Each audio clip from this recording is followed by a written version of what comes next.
Salut à tous, c'est Pang de la chaîne, bienvenue sur cette vidéo qui aujourd'hui va parler d'approche ericksonienne. Je sors tout juste du cours, donc 2 heures de cours avec Brent Jerrys. Aujourd'hui le thème c'était Observational Processes. Rien de ouf, sincèrement rien de ouf, pas de grande nouveauté. Premier temps on a regardé les patterns linguistiques, donc là il en a sélectionné 3, la conjonction et mais.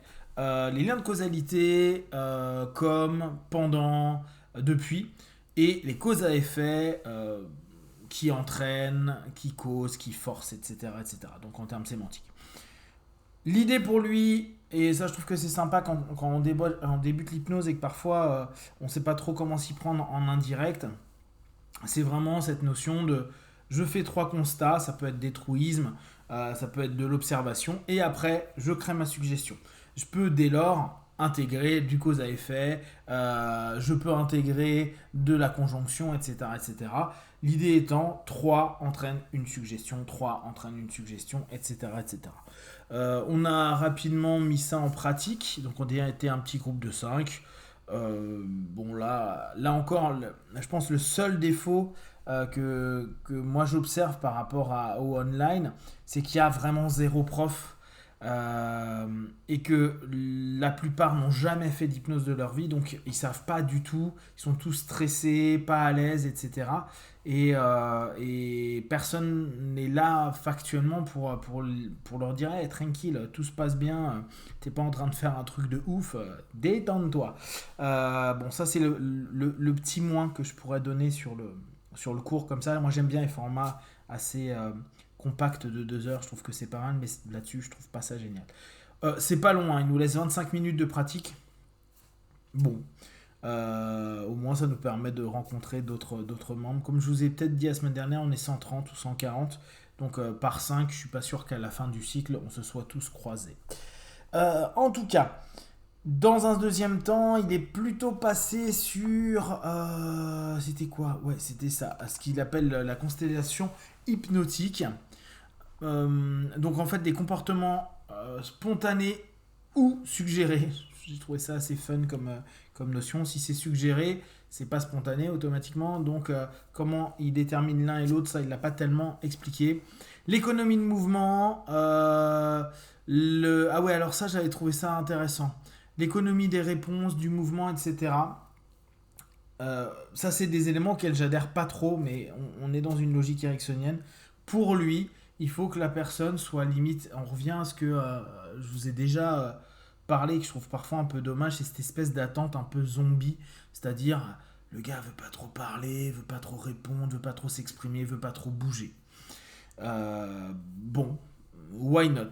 Ce qui m'a marqué un moment, c'est qu'il disait c'est pas grave, vous pouvez passer 5-6 minutes à faire des suggestions sans que la personne vous réponde à propos de vos suggestions. Bon, ok. Là encore, c'est pas quelque chose auquel j'adhère des masses, mais on sait bien que là on est dans un processus indirect, donc je vous donne cette idée-là.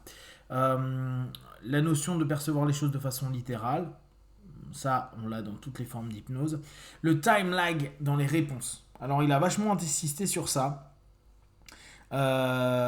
Où il dit il faut vraiment, c'est pour ça que je vous parle de mode zombie, il faut vraiment que le gars prenne du temps pour parler. S'il parle rapidement, c'est pas bien, ça veut dire qu'il est pas en hypnose, méchant garçon.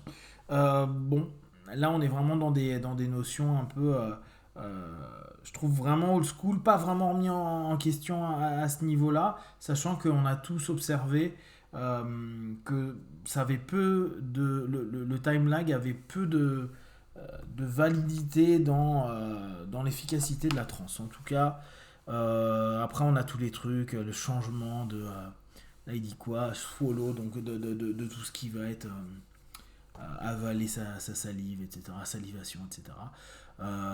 Diminution de la respiration, la relaxation, le changement des comportements des yeux, la diminution des mouvements orientés, une asymétrie gauche-droite, des changements de circulation périphérique, l'augmentation J'ai bien aimé. Augmentation de la réponse et du rapport. Bah, si le mec c'est un zombie, paye ton rapport et ta réponse. Sachant qu'il va mettre 2 heures à répondre. Bon. L'augmentation des gestes idéomoteurs et idéosensitifs. Un masque facial. Une transe logique. Changement du mouvement du corps. Catalepsie. Voilà. Bon. Idéosyncratique change. Voilà, bon, rien de ouf, hein. Là on est sur des trucs un petit peu, je trouve, old school. Bien sûr, ça fait partie de l'approche ericksonienne. C'est juste, comme en direct, on a vraiment là-dessus des notions qui sont très inversées. C'est intéressant de se dire, lui, Mordicus, alors que ça fait quand même 35 ans ou 40 ans qu'il pratique, et que la semaine dernière, il nous a dit qu'un ericksonien devait être à la fois direct et indirect. Là, il est que sur des points de vue et des ratifications qui sont que d'un seul sens, et auquel je trouve que dès là, on a une incongruence dans le discours. On ne peut pas dire, bon, bah, tu dois connaître le direct et l'indirect et attendre spécifiquement ça, ou mettre ça spécifiquement en avant. Mais bon, après, c'est vraiment très perso. Il a mis aussi un point important sur la time distortion. Il dit, voilà, alors il a donné un chiffre qui était ouf.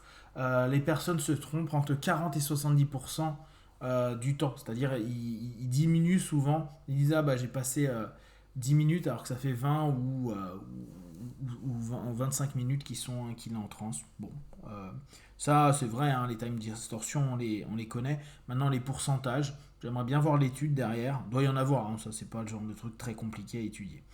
Bon, un point qu'il a été sympa que je trouve de papoter, c'était les positive reinforcements, donc les renforcements positifs.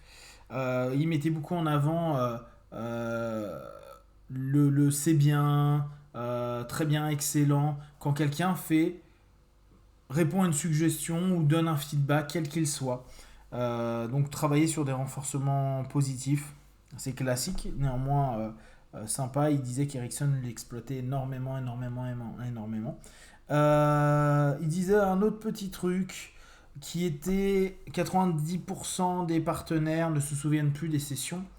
Oui, bon, c'est à noter. Lui, il dit ça me va complètement. Il expliquait aussi que les gens s'endormaient pendant ces sessions. Bon, moi là-dessus, je suis pas hyper en accord, mais ce qui est intéressant, c'est que lui, il a quand même un gros background derrière. C'est sa perception des choses. Et c'est le partage qu'il nous fait, donc je vous le redonne. Il disait que Ericsson était pas fan des niveaux de trans. Alors, ça, on le sait plutôt bien. Où il parle pas de deepener, il parle pas d'approfondissement. C'était une question qu'il y a eu aux questions-réponses. Il dit donc c'est pas intéressant. Je trouvais qu'il a fait une remarque intéressante. Moi, ça me fait réfléchir par rapport à ceux qui avaient un peu suivi ma transe archaïque, que je rebosse beaucoup en ce moment. Et il disait, bah, si on descend très profondément dans notre cerveau, à un moment donné, on arrive au niveau reptilien, c'est-à-dire on devrait avoir la langue qui sort comme un reptile, quoi. Là il exagérait le trait, mais retourner vers du reptilien. Et je me disais, tiens, c'est intéressant, est-ce que de l'archaïque serait pas une forme de descente à un certain niveau, à un retour primitif, et donc dès lors on serait, j'exagère le terme parce qu'on sait que c'est pas ça qui se passe, mais reconnecté plus facilement à un cerveau reptilien. J'ai trouvé sa réflexion intéressante. Donc globalement, rien de ouf. Si vous connaissez l'hypnose ericksonienne, rien de nouveau. Pas de petite histoire sympa. J'ai des documents à étudier que j'étudierai et je vous ferai des feedbacks. Parce que souvent ils donnent des docs qui sont bien intéressants, l'Hamilton Erickson Institute. Là sur les deux docs, je viens de vous les lire, il n'y a rien de ouf. Mais je crois qu'il y en a d'autres.